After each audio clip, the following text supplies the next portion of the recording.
अजगर करे न चाकरी, पंछी न करे काम।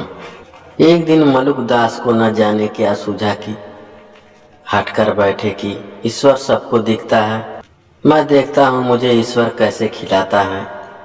ऐसा सोचकर वे जंगल में चले गए। जंगल में उन्हें एक छायादार वृक्ष मिला। मुलक दास उसी वृक्ष के नीचे लेटकर सुस्ताने लगे। थोड़ी देर बाद वे उसी पेड़ पर चढ़कर बैठ गए। एक आदमी आया और उसी पेड़ के नीचे बैठकर सुस्ताने लगा।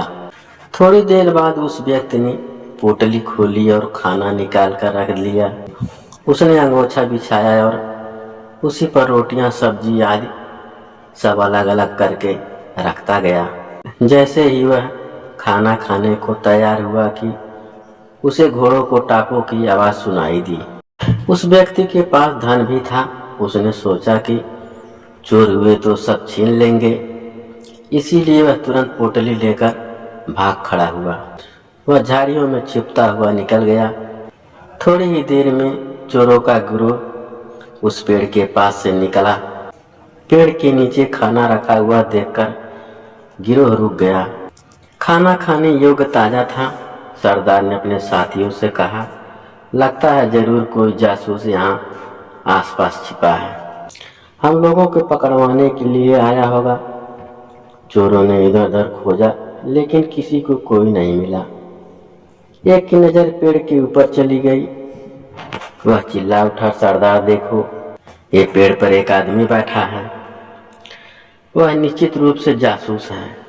लगता है इस भोजन में जहर मिला है। यह भोजन नीचे रखकर पेड़ पर बैठ गया है।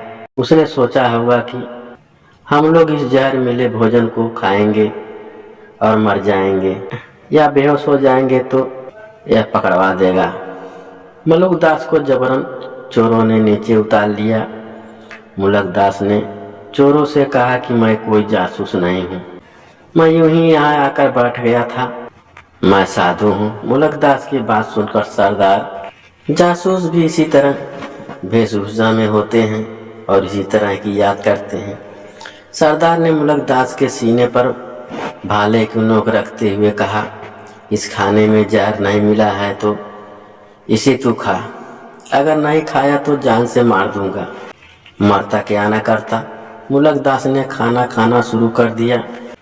मुलक दास ने खाना खाते जा रहे थे, सोचते जा रहे थे कि मैंने तो सोचा था कि आज खाना नहीं खाऊंगा, इसीलिए मैं जंगल में चला आया था। सोचा था कि देखते हैं ईश्वर कैसे मुझे खाना खिलाते हैं। मेरे ना चाहने पर भी खाना पड़ रहा है। सरदार और सभी बदमाश मुलक दास को खाना खाते देखते रहे। खाना खाकर मुलक दास बोले, अजगर करे न चाकरी, पंछी न करे काम। दास मुल्का कह गए, सबके दाता राम। मुलक दास की बात सुनकर चोरों को लगा कि यह तो वाकई में साधु लगता है। जब देखा कि खाना खाकर भी मुलक दास को कुछ नहीं हुआ तो सभी चोर मुलक दास को प्रणाम करके चले गए।